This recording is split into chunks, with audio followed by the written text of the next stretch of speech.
Jadi bukan tidak mungkin putusan ini membangun keinginan di pilkada besok, yuk kita curang habis-habisan. Supaya nanti MK tinggal ngomong tidak cukup waktu untuk membuktikan ini. Perkara yang masuk di kami banyak sekali. Di putusan Alex Nurdin ya, kan jelas MK dalam putusannya mengatakan bahwa gantong babi itu berdampak kepada elektabilitas orang. Sehingga tidak boleh dan ini wajib diulang. Gitu ya. Nah kenapa kemudian di Pilpres tidak digunakan analogi yang sama dan penjelasan yang sama gitu ya.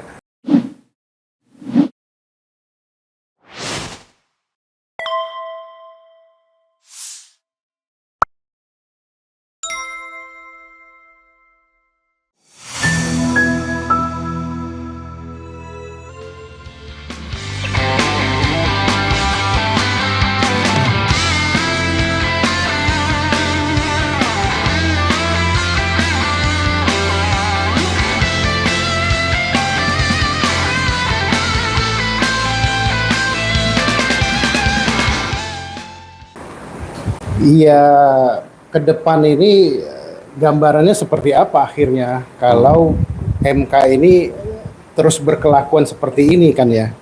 Apakah masih ada secerca harapan kepada MK untuk bisa menjadi penjaga demokrasi itu kira-kira? Seperti apa, Bang? Ke depannya ya? Iya. Saya mungkin sebelum jauh itu tambahannya adalah tetap putusan 90 dikaitkan dengan performa MK ke depan. Ya. Coba bayangkan Bang, masih membicarakan putusan 90, saya masih ingat tuh jejak masalahnya. Kalau dibaca 90 kan Bang, hakim yang ada saat ini yang dikaitkan dengan putusan 90 adalah Pak Suhartoyo, Arief Hidayat, dan Saldi Isra. Ya. Yang mestinya akan konsisten menolak pencalonan Gibran. Ya. Lalu tiba-tiba yang hakim yang ada di Anasir, Hakim Eni, masuk ke dalam yang menolak. Karena memang dia harusnya juga menolak. Iya, kalau karena dia gubernur kan, dia masuk. Bahkan Daniel Yusming pun harusnya menolak kalau dia konsisten. Kalau konsisten 5 nih. 5 itu tapi ada kita oke lah. Prof Eni yang faktanya ada. Iya. Tapi yang luar biasa kok Pak Suhartoyo hilang. Jadi tinggal minoritas lagi 3 orang. Pak Suhartoyo hilang, yang hakim kemarin sore Sontoloyo. Jadi itu problem. Jadi saya perlu ketahui juga nih. Jadi di antara 8 hakim yang menyidangkan kemarin ada hakim kemarin sore. Ya. Arsul Sani baru diangkat Januari 2024. Dan itu orang parpol. Orang parpol P3. Yang kan kita tahu P3 melipir ke istana. Yang kedua, Ridwan Mansur diangkat Desember 2023. Jadi ini baru hakim 3 bulan 4 bulan. Bahkan dibandingkan Ferry Amsari saja jauh lebih layak Ferry Amsari. Karena masuk barang tuh. karena intensitas ya mengikuti MK. Kalau soal pengalaman jadi anggota DPR iyalah.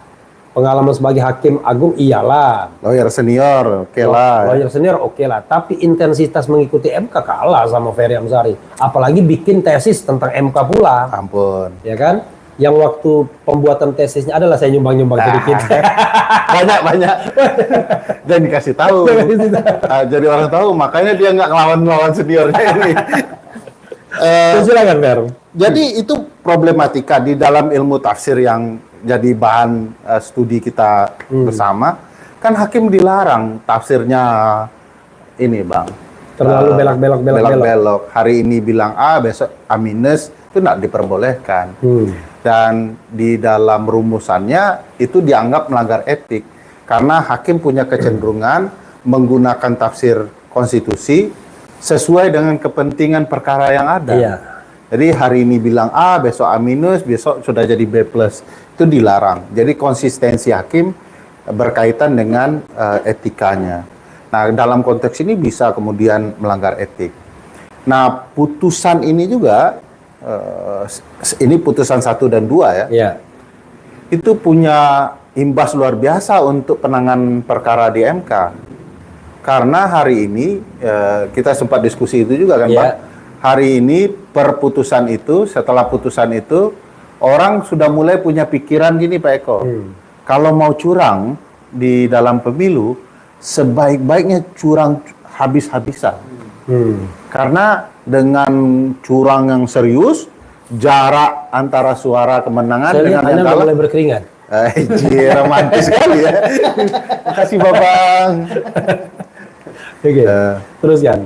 Ya, jadi ada problematika yang akan luar biasa di proses penegakan hukum kepemiluan kita. Orang akan berbuat curang separah-parahnya, sehingga jaraknya jauh dan tidak bisa ditelusuri oleh MK kecurangan itu, karena MK akan pakai alasan tidak cukup waktu kan gitu ya. Nah ini akan terjadi juga di Tambahkan pilkada. sedikit, kalau pakai gentong babi, segentong-gentongnya sebabi-babinya. Makanya itu Bang Effendi Ghazali pakai istilahnya. Jadi besok kalau mau curang habis-habisan, gentonglah segentong-gentongnya, babilah sebabi-babinya. Jadi betul-betul harus habis-habisan curang itu. Jadi artinya gini Bang, ada apa sekarang ini Pilpres ini bagi mereka yang akan melaksanakan pilkada nanti ini bisa menjadi pelajaran pengalaman, inspirasi. Oh ternyata harus melakukan kecurangan di awal, di hulu ya. Nah, nanti ketika di MK itu bakal habis-habisan. Jadi Mas Eko ini punya kepentingan karena dia brand politika, lembaga survei, brand ya, research and campaign. Iya, pasti akan ke sana ya, Bang, dugaan kita. Tapi kalau mau baca sejarah MK, sebenarnya MK sudah pernah berpengalaman untuk mencegah strategi curang securang-curangnya itu. Di perkara 41 PHPUD 2008 ya, 6 Romawi 2008, MK mengantisipasi kecurangan berbasis curang securang-curangnya di TPS, menjadi kemudian memperbaikinya di MK dengan mekanisme membongkar kecurangan TSM itu. Cuman waktu itu strategi politik berubah dari curang securang-curangnya di TPS menjadi pengaruhilah hakim MK kan. Oke. Maka timbullah kasus Akil Mukhtar dan lain-lain itu. Ya. Nah, Akil Mukhtar itu siapa? Hakim konstitusi, mantan ketua gitu ya.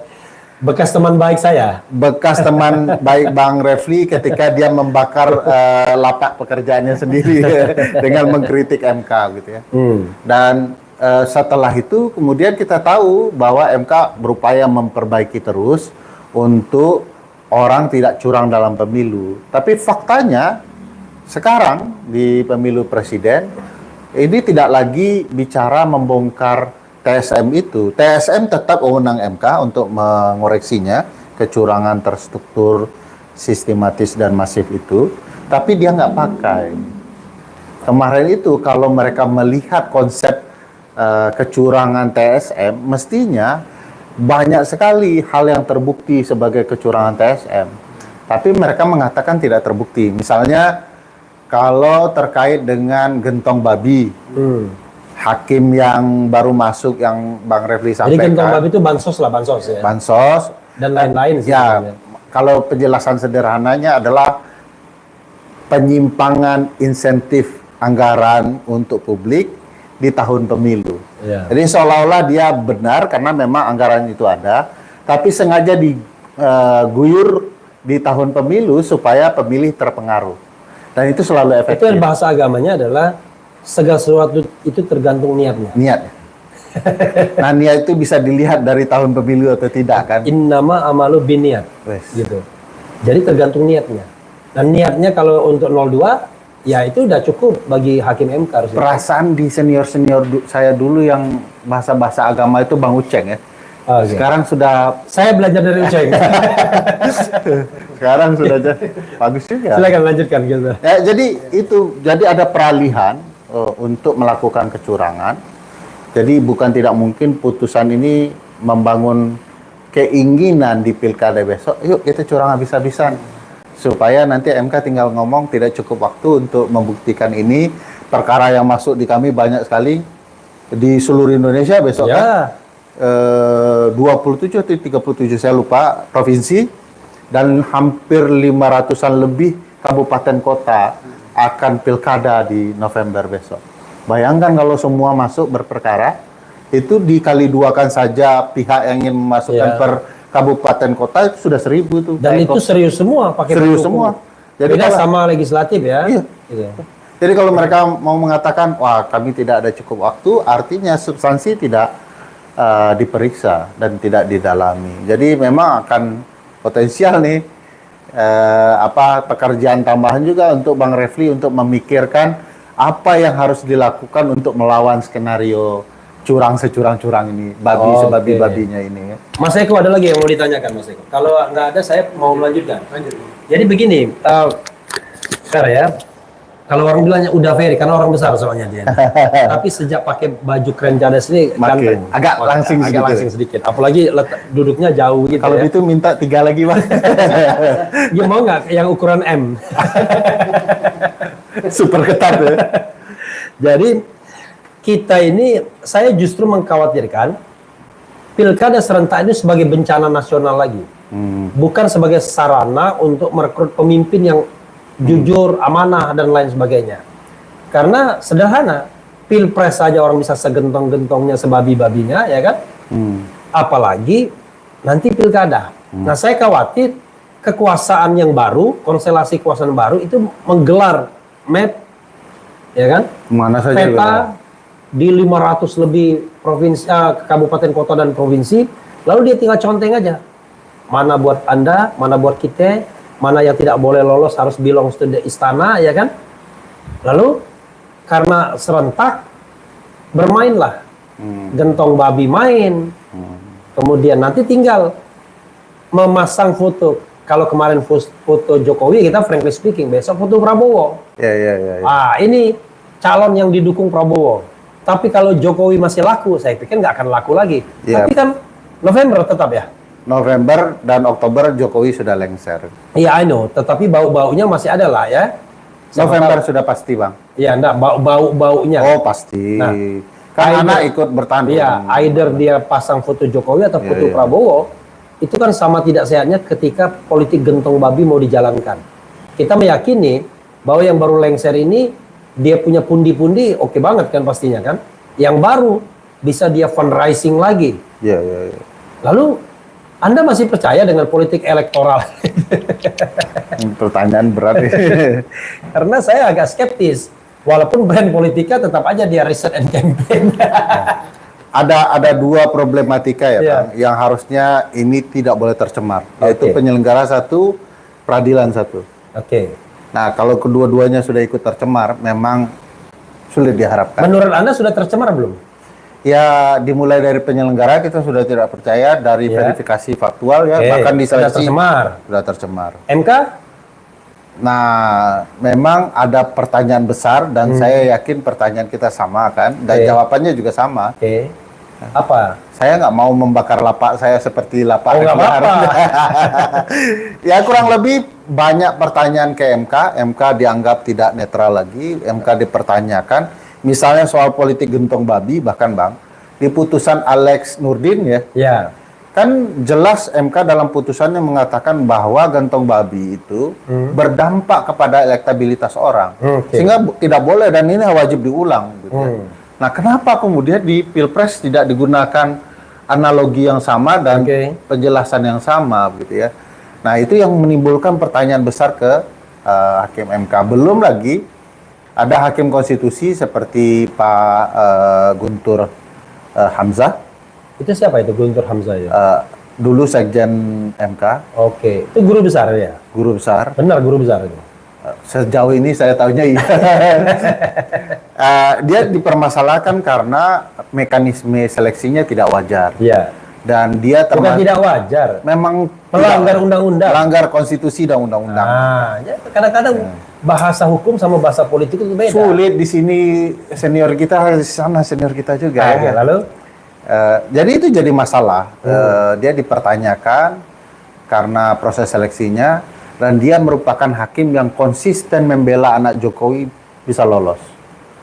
Bahkan dari putusan yang lain mengabulkan juga. Kan ada beberapa putusan Ya. 90 dia konsisten, pokoknya anak Jokowi harus masuk. Jangan-jangan sebelum diproses udah kabul duluan. Jangan-jangan seperti itu. Kan lebih tajam yang nanya daripada yang menjawab. Ya.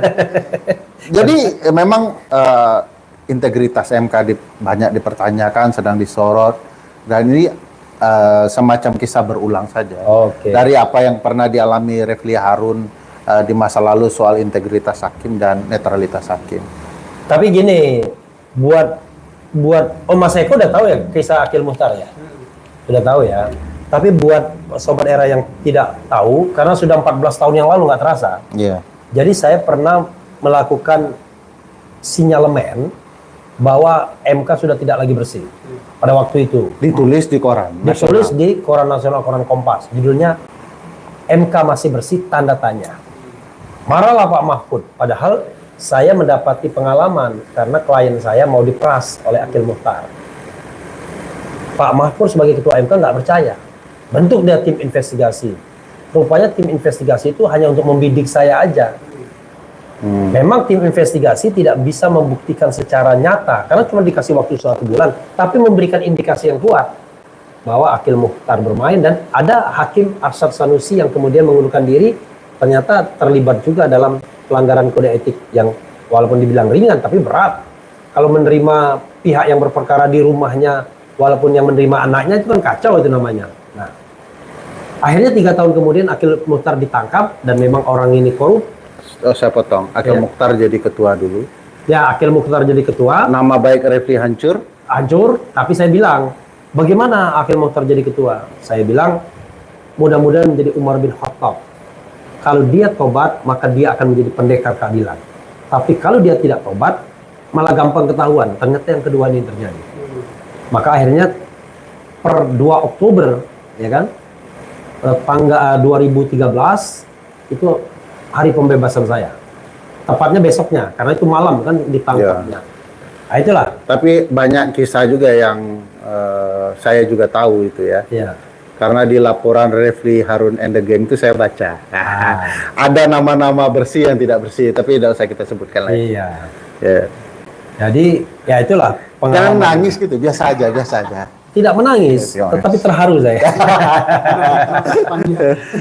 Oke, Mas Eko ada yang mau ditanyakan lagi? Kopi enak nggak nih? Enak-enak. Hah? Enak-enak.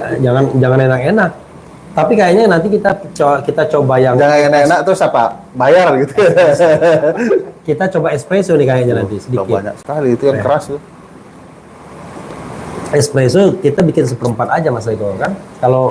Kalau yang ini kan dikasih susu, makanya dia Satu shoot. iya. Bang Refli itu senang ngopi karena membantu kebiasaan dia bergadang malam. Tapi udah nggak begadang katanya sekarang. Nggak begadang. Saya nggak percaya sama itu. Oke. Oke. Nah, sepertinya kita memang harus membatasi dulu percakapan mengenai putusan 90. Yes. Tapi izinkan kita lompat ke satu tema lagi yang barangkali menarik. Apa yang ingin Anda ajukan? Ada nggak residu dari 90 yang mau ditambahkan lagi? Iya, putusan 90 itu juga tidak menjawab soal komposisi dan amar putusan. Ya, Nah, menurut saya ini ada problematika soal hukum acara, Bang. oke. Kalau komposisi begitu kan harus dijelaskan dalam konteks hukum acara, Iya. apa sih isi amar harusnya Ya, dengan tidak terdapatnya komposisi mayoritas dan Iya. bagaimana menilai mayoritas. ya. Dan MK itu suka-suka, Bang, kadang-kadang soal hukum acara. Dan ini salah satu penjelasan bahwa MK itu suka-suka. Kok bisa 4 lawan 5 jadinya, padahal itu kan 4-3-2 gitu kan. Ya. Hal yang sama terjadi di perkara berbagai perkara soal hukum acara. Ya, saya juga merasa heran ya. Kalau Ibu Eni dan Daniel Yusmik merasa dikhianati. Kenapa tidak protes ya? Pertama, walaupun dia diam karena tidak enak dengan kolega hakim konstitusi, kan dia bisa balas dalam tanda kutip Di putusan 1 dan 2 ya. Iya. Eni melakukan itu. Ya kan? Tapi Soehartoyo kan Soehartoyo. Pak Daniel Yusmik dong. Ya, tapi Soehartoyo kan pindah lagi. Daniel Yusmik tidak masuk, tapi Soehartoyo namanya ya. Nggak ada lo-nya ya. Oke. Itu malah lari dia sebagai ketua Mahkamah Konstitusi. Kita tajamkan lagi di situ. Menurut Anda, adakah faktor non hukum yang mempengaruhi sang ketua ini by logic thinking sehingga dia lari dari kenyataan? Sebelum merespon, aku jawab teori dulu ya. Oke, pakai teori. Oke. Tapi Mas Eko pengen tahu kayak soal-soal yang begitu. Iya. Kenapa melipir Soehartoyo? Lanjut. Oke. Silakan. Jadi ada teori the breakfast law teori ya, teori sarapan pagi kurang lebih begitu ya. Oke. di teori sarapan pagi itu bilang hakim itu selalu terpengaruh cara dia memberikan putusan dengan sarapan paginya. Dia mengatakan kalau dia sarapan pagi tidak nyaman, kalau yang suami dimarahi istrinya, kalau yang perempuan dimarahin suaminya atau berdebat dengan pasangannya masing-masing, itu akan berdampak keputusannya di siang hari. Misalnya seorang hakim sedang mengadili istri yang tidak ramah dengan suaminya, sidang.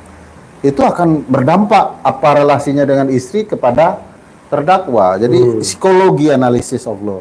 Jadi segala kondisi psikologi hakim bisa berdampak terhadap putusan. Atau beginilah misalnya, tuan rumah ini kalau hubungan suami istrinya lagi mesra, kita akan disenyumin, kan begitu? Yes. Tapi kalau lagi ribut, Berdampak juga. berdampak. Ya. Kopi mungkin nggak akan ada. Jadi ada pengaruh psikologi ya Bang dalam diri hakim di banyak hal. Nah bayangkan kalau hakim itu diintervensi orang kuat. Itu sebabnya bisa menjelaskan kadang-kadang hakim itu menyimpang dari pakem putusan-putusannya yang lama. Ditekan oleh sana sini, kebetulan yang nekan itu adalah kekuasaan besar begitu ya. Itu pasti akan berdampak kepada dirinya. Dan indikasi itu bisa dilihat dari putusan-putusannya. Semakin tidak konsisten dia, semakin dipertanyakan, jangan-jangan ada yang mengintervensinya, mempengaruhinya, apapun bentuknya. Kalau kemudian di dalam putusan 90 dikatakan ada pihak tertentu yang berupaya mengintervensi hakim lain dan pegawai MK, misalnya harusnya hari Minggu tidak boleh mendaftarkan perkara, malah diintervensi hakim ya. Misalnya ketua MK lama ya, Pak Anwar Usman ya, memerintahkan agar pegawainya memastikan bahwa perkara Almas Sakib Biru, fans beratnya Mas Gibran itu, perkaranya bisa masuk kembali. Dek Gibran.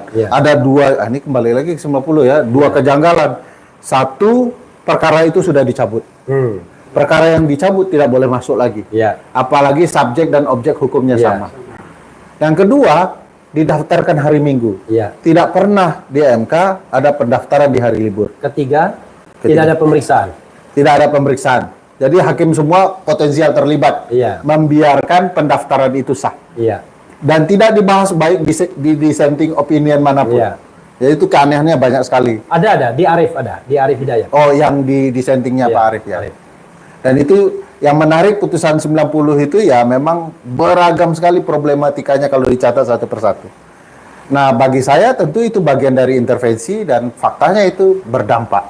Dan bukan tidak mungkin di perkara 1 dan 2 ada yang mengintervensi pula. Apalagi ini anak raja-raja kan.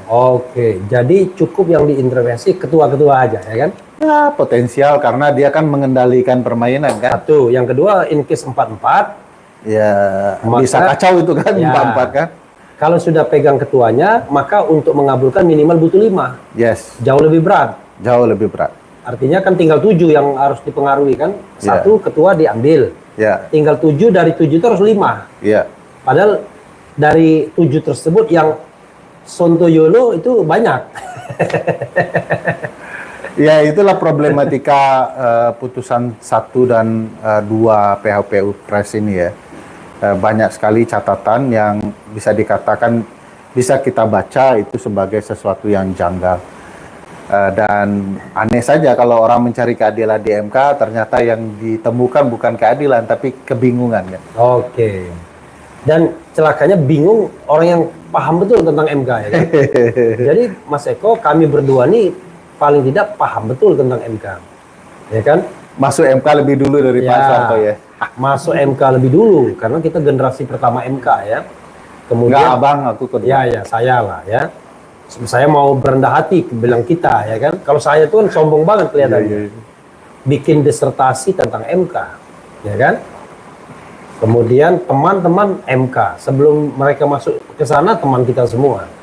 Tapi ya ternyata tidak cukup, ya. memang butuh orang-orang yang memang bernyali independen. Makanya saya bilang 4 yang dibutuhkan untuk mengabulkan permohonan Pilpres itu. 1 adalah imparsialitas, dan saya tidak melihat beberapa hakim imparsial, ya kan?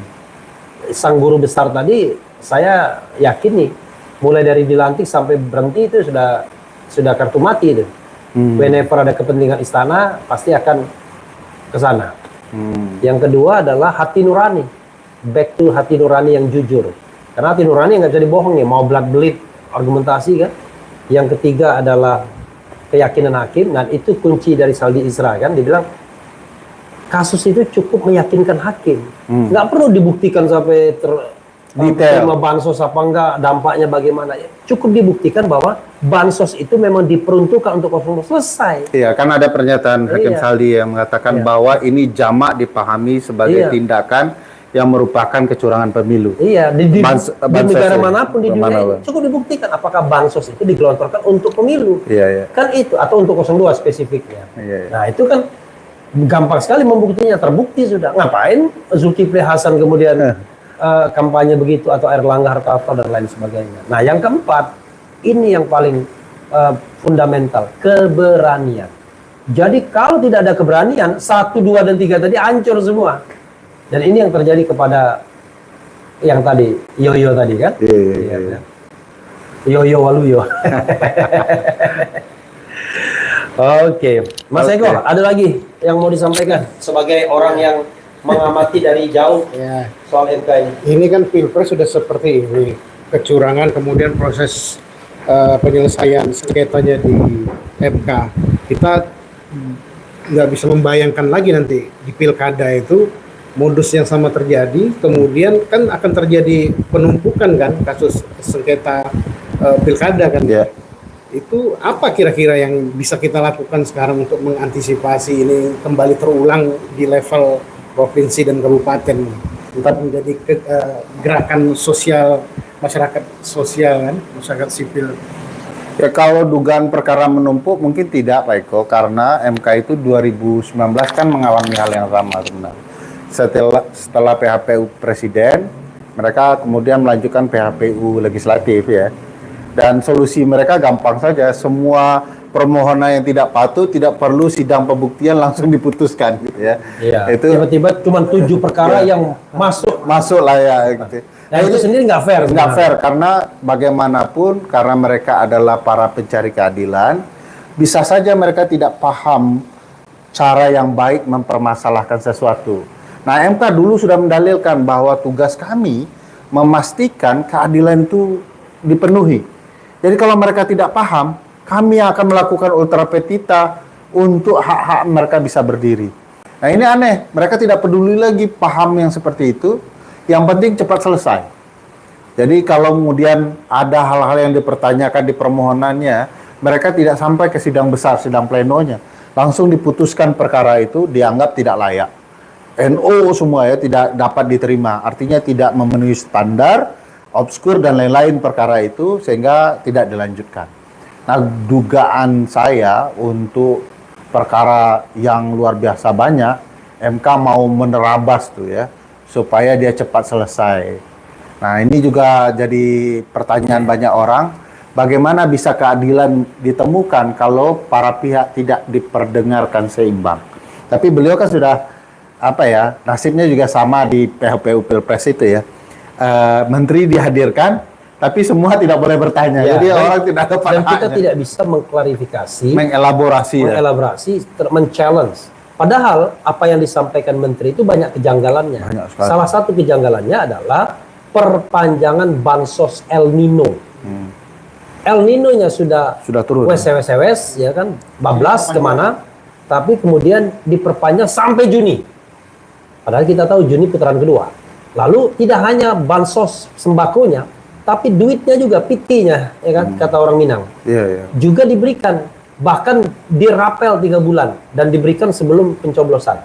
Iya, Kan iya. dari situ saja, kalau otak kita sehat, udah jelas ini bansos desain untuk pemenangan 02, tapi masih juga disangkal dan seolah-olah tidak That's okay. tidak terjadi apa-apa.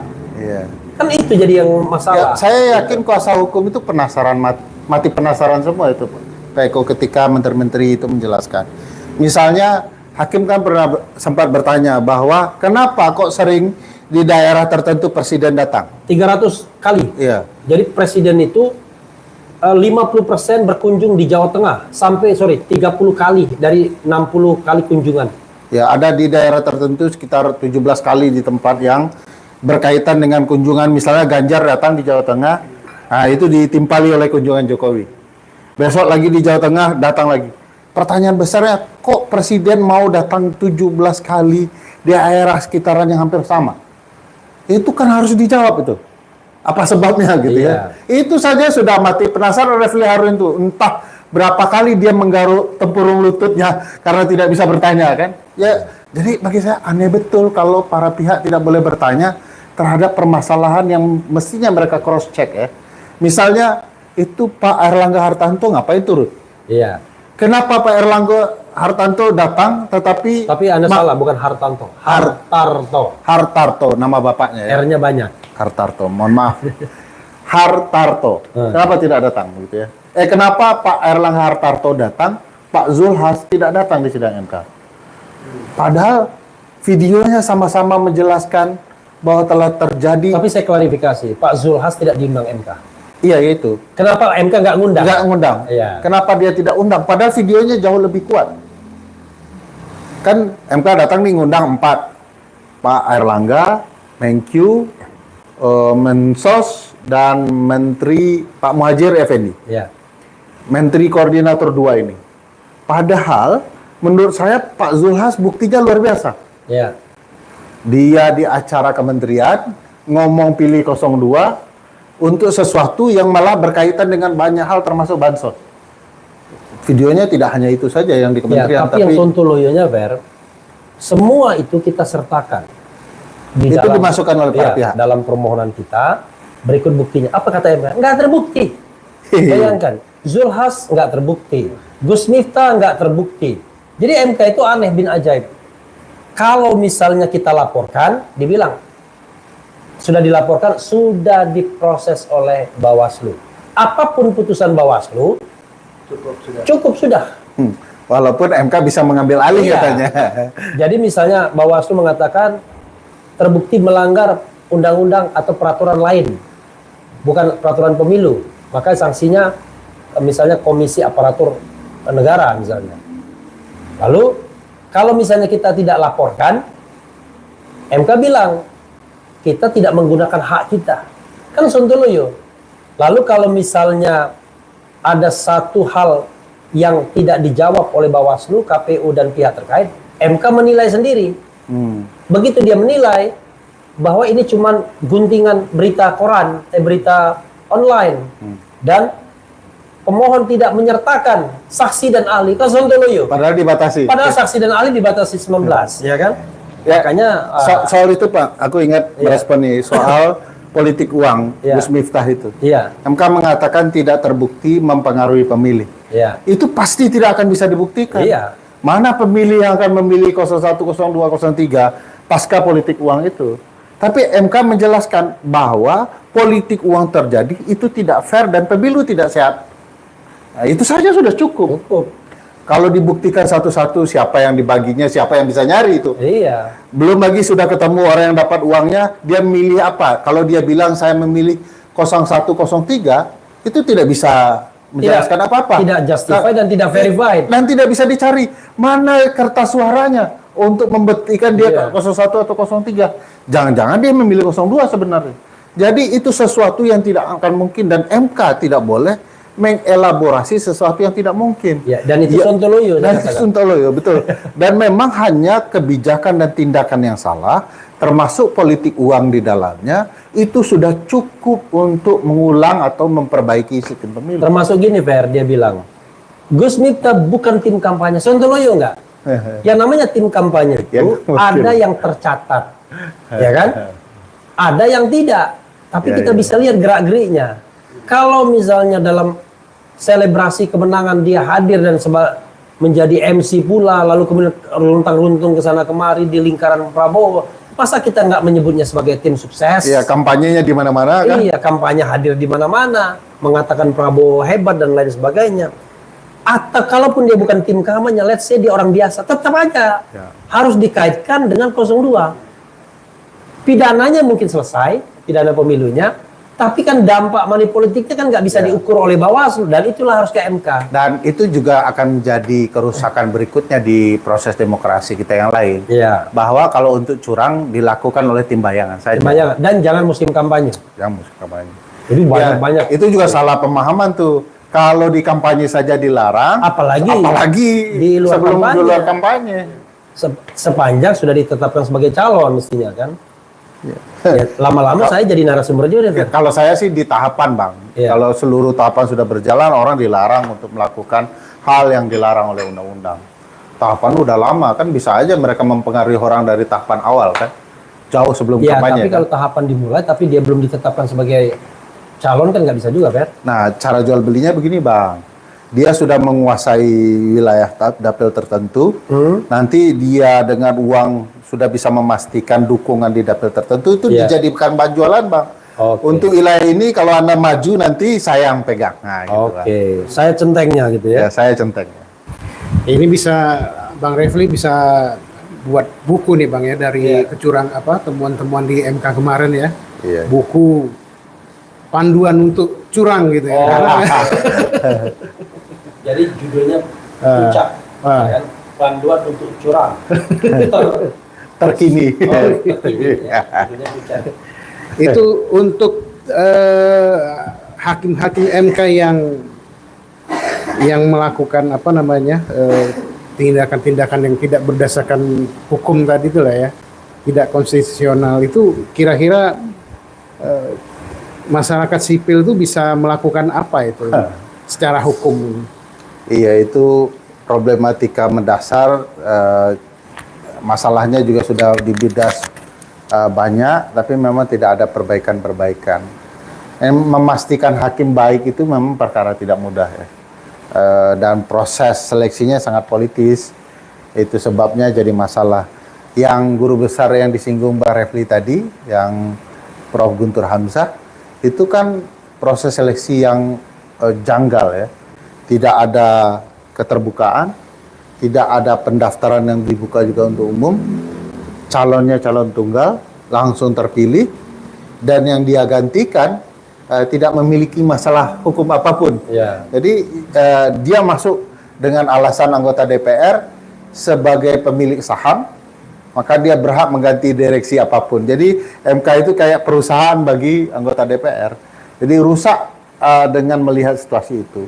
Apa yang bisa dilakukan ya menurut saya didesak agar proses seleksi menjadi jauh lebih baik, memastikan 4 hal itu bisa dipenuhi oleh hakim konstitusi.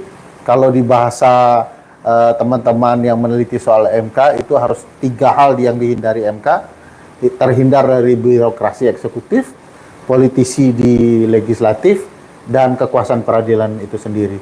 Ketiga-tiganya malah sekarang mempengaruhi MK ya. Pak Soeharto dari Ya, ada 3 MK. dari MA, 3 dari Ya. Presiden, 3 dari DPR. Ya, jadi kalau itu belum bisa dibersihkan dari 3 unsur yang tadi, saya pikir memang sulit berharap panjang ke MK. Dan apa yang harus dilakukan oleh publik harus terus bersuara, karena kekuatan publik ya suara gitu. Fer, sebelum kita menunggu kopi, apa yang Anda ingin closing statement kan? Ya, demokrasi sudah pasti tidak sedang baik-baik saja. Ada problematika serius. Ya.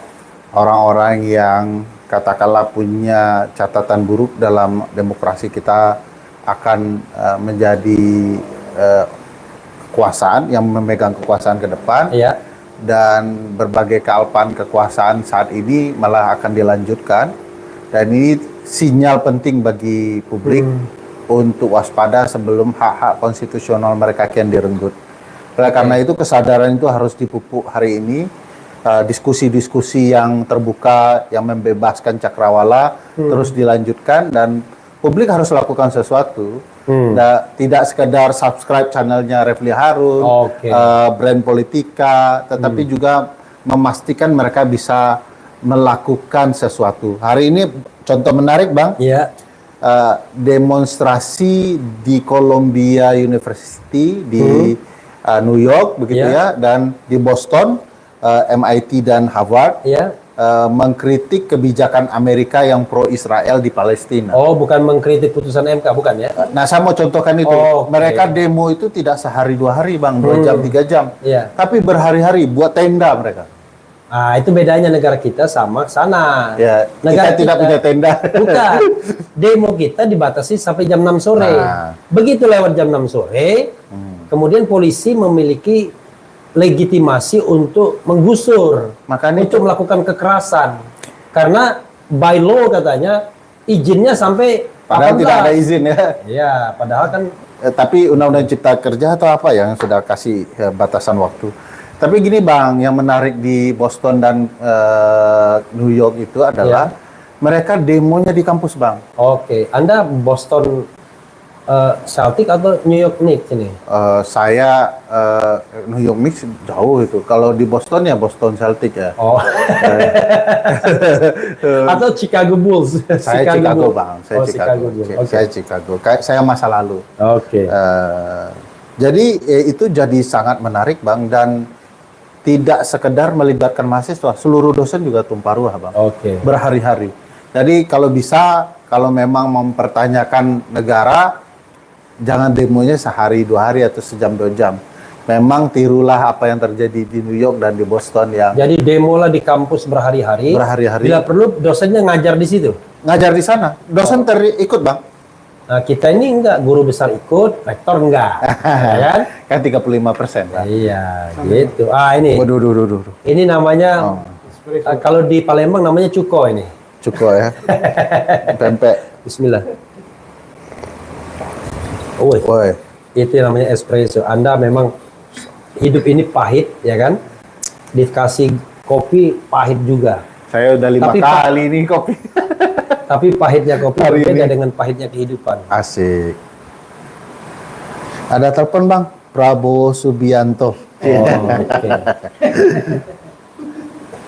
Fair. Siap. Sudah closing loh. I challenge you ya. Right. One day istana call you. Misalnya, ya. Fair. We offer you a job, ya kan? You already declare yourself ya. Iya, I saya will sudah. not accept and Ya, any position, Anything, ya. any position. Nah, dia menawarkan mana jawabannya. Anda boleh jawab, boleh tidak. Kalau Anda jawab, Anda termasuk pemberani. Kalau Anda tidak jawab, Anda pemberani juga. sebenarnya saya mau diskusi later on ya, tapi karena jebakan Batman barusan itu, Nah. ya di yang lalu saya tolak Bang, apalagi yang sekarang Bang. Oke, luar biasa. Yang lalu ente ditawari apa? Nah, itu yang later on. Oh, later on. Ya. Oke. Jadi, Tapi saksinya adalah salah satu calon wakil presiden, itu saksi saya. oke, calon wakil presiden itu namanya Mahfud MD ya, pasti Profesor Mahfud MD. Kacau. Saya Profesor Mahfud MD ingin menjadikan Ferry Amsari sebagai staf khusus, jangan-jangan ya, No. atau staf ahli, atau dirjen, jangan-jangan, karena dia. He knew that time. Oke. Nah, That's it, enough. ya, oke. Tapi saya bisa menganalisis itu ya, jangan-jangan. Karena kalau salah satu wapres, cawapres yang nggak mungkin Gibran, nggak mungkin. Kenapa? Tidak mungkin juga Kenapa Caimin. junior Bang Refli termasuk junior kurang ajar? Karena kelakuan seniornya ya begini. Jadi Apa? memang Potong-potongnya sampai. ya, jadi saya hanya mengikuti Anies saja. Janganlah beroposisi. Itu aja. Asik. Itu saja, saudara sekalian. Mas Eko tutup dulu, nanti saya tutup juga. Mau pesan-pesan brand Ini dong, politika, ini dong. kopi politika, kopi Pak Eko dan lain Saya sebagainya. boleh promosi channel Ferry Amsari Boleh, juga ya. Boleh dong. Ikutin ya. Begitu ente dulu. Ente anu dulu. Eh, Channel. Kalau channel Bang Refli agak ngepop ya, asik ya, dengan berbagai variasi. Lihat ke sini dong. Variasi pembicara. Nah, channel saya agak serius karena kuliah sendiri begitu ya. Dan mudah-mudahan itu bisa mengisi banyak hal, saling mengisi, saling menguatkan. Dan kalau tertarik ya singgah dan subscribe. Oke, Single di juga di kedai kopi. namanya kedai. Ferry Amsari. Ferry Amsari aja. Nama channelnya Ferry Amsari. F-A-R-I. Nah, yang paling penting Ferry-nya dulu. Ya. Nah, kalau Amsari itu gampang, A-M-S-A-R-I. Ya. Kata Amsari, ya. Kata Kan Ferry atau Amsari? Amsari. Oh. Kata Bang Haris, Ya. very Amsari. Very Amsari. Oke, very Amsari ya. I'm very sorry ya. Terus sebenarnya terbalik aja dari I'm very sorry itu sebenarnya kan. Kalau bahasa nama saya juga bisa nih. Iya, Rev. Oke, sudah cukup. Oke, silakan. Pak Iko, Paku. Pako. Ya. Pakai kopi. Kalau Paku Bana itu orang yang Paku Rabana. jahit kalau saya. Oh iya. Iya. Yang menciptakan Paku ini juga kan, Paku Rabana. Iya, oke. Ya, negeri ini memerlukan banyak orang yang berakal sehat, maka kita harus tetap menjaga akal sehat. Nah, itu saja, Bang. Oke. Dan sobat dewa sekalian, kita nanti akan rutin minimal satu pekan sekali untuk di Pak Ekoin. Tapi ini sekali lagi ini set yang belum selesai, tetapi revolusi tidak mungkin berjalan, ya kan? Kalau kita tidak memulainya.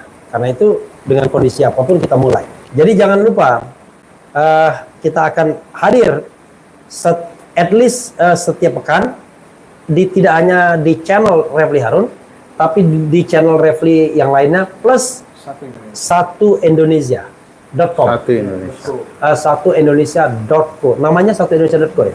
Satuindonesia.co. Mudah-mudahan Indonesia tetap satu, walaupun presidennya dihasilkan dari kecurangan menurut sebagian besar rakyat Indonesia. Wassalamualaikum warahmatullahi wabarakatuh. Keren cadas.